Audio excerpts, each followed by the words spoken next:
अब देखिए, किसी भी देश की अर्थव्यवस्था और राष्ट्रीय सुरक्षा दोनों एक दूसरे के साथ जुड़े होते हैं। ये दोनों एक साथ चलते हैं। जब देश सुरक्षित होता है तो वो ज्यादा तरक्की करता है। अच्छी खबर यह है कि भारत की अर्थव्यवस्था मजबूत हो रही है और अब राष्ट्रीय सुरक्षा को लेकर भी भारत के लोगों की सोच बदल रही है। भारत के लोग अपनी सुरक्षा को लेकर जागरूक हो रहे हैं। आसान भाषा में आपको बताते हैं।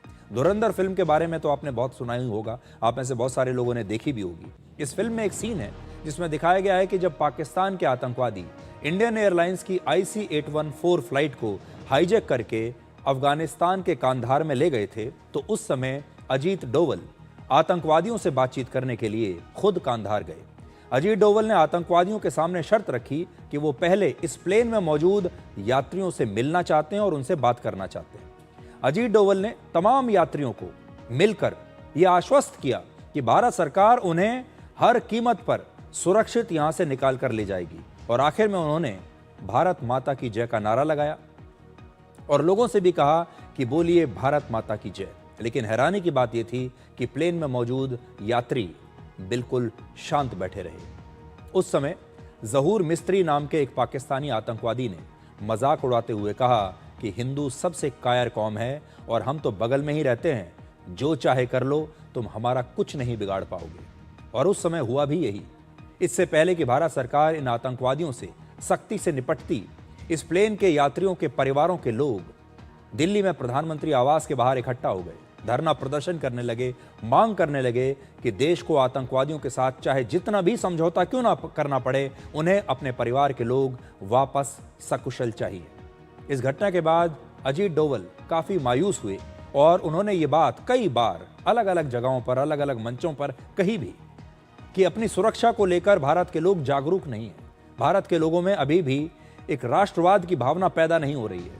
लेकिन 14 अप्रैल को गुजरात के गांधीनगर में एक कार्यक्रम में उन्होंने कहा कि अब भारत में एक बहुत बड़ा बदलाव आया है और अब जाकर भारत के लोग अपनी राष्ट्रीय सुरक्षा को लेकर बहुत जागरूक हो गए हैं, जिससे भारत आज पहले से कहीं ज्यादा मजबूत है।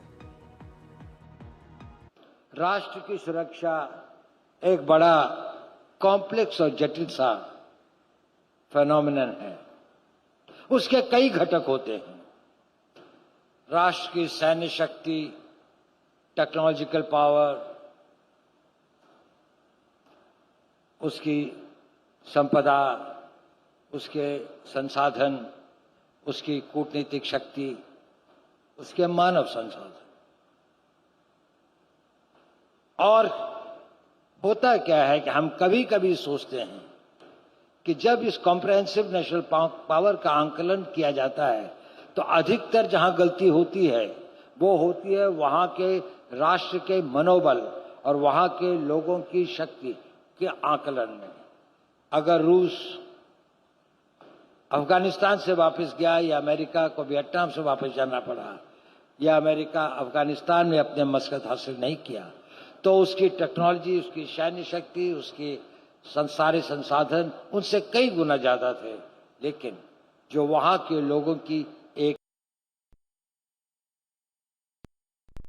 उसमें शायद एक अंतर था। राष्ट्र की मनोबल को, जिसे हम विल पावर कहते हैं, सारे युद्धों का एक ही मकसद होता है कि हम अपने प्रतिद्वंदी की मनोबल को तोड़ सकें ताकि वह हमारी टर्म्स पर संधि और हमारी बातों को स्वीकार कर सके। इस मनोबल को बनाने में जो हमारे जनता होती है, जो हमारे जनमानस होता है, उसके अंदर में अपनी सुरक्षा के प्रति कितनी जागरूकता है, इसका बहुत अधिक महत्व होता है। आज बहुत समय के बाद, इतिहास के समय के बाद हम देख रहे हैं कि भारत में एक नई जागृति आई है।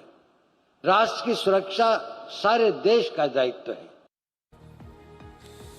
अब आपको ये बताते हैं कि भारत को चुनौती देने वाला पाकिस्तान, जो बार बार भारत को परेशान करता है, वो आजकल किस हाल में है। वैसे तो कर्ज मांगना पाकिस्तान की एक पुरानी आदत रही है, लेकिन अब पाकिस्तान ने नया कर्ज लेकर पुराना कर्ज चुकाने का फॉर्मूला खोज निकाला है। पाकिस्तान को सऊदी अरब और कतर से लगभग 46,000 करोड़ रुपए का कर्ज मिलेगा। हालांकि पाकिस्तान को इसी महीने यूएई को लगभग 29,000 करोड़ रुपए का उधार चुकाना है, जिसकी आखिरी तारीख 23 अप्रैल है। इसी महीने पाकिस्तान को कुल मिलाकर 44,640 करोड़ रुपए का कर्ज चुकाना है और पाकिस्तान पर कुल मिलाकर लगभग 26 लाख करोड़ रुपए का कर्ज है, जो शायद वो कभी नहीं चुका पाएगा। मतलब साफ है कि पाकिस्तान की अर्थव्यवस्था अब अपने दम पर नहीं, बल्कि दूसरे देशों से मिलने वाले कर्ज के भरोसे चल रही है। पाकिस्तान एक देश से कर्ज लेता है ताकि दूसरे देश के कर्ज को चुका सके, और ऐसे कर्ज मांग मांग कर वो अपने पुराने कर्जों को चुकाता है, नया कर्जा लेता है पुराना कर्ज चुकाने के लिए।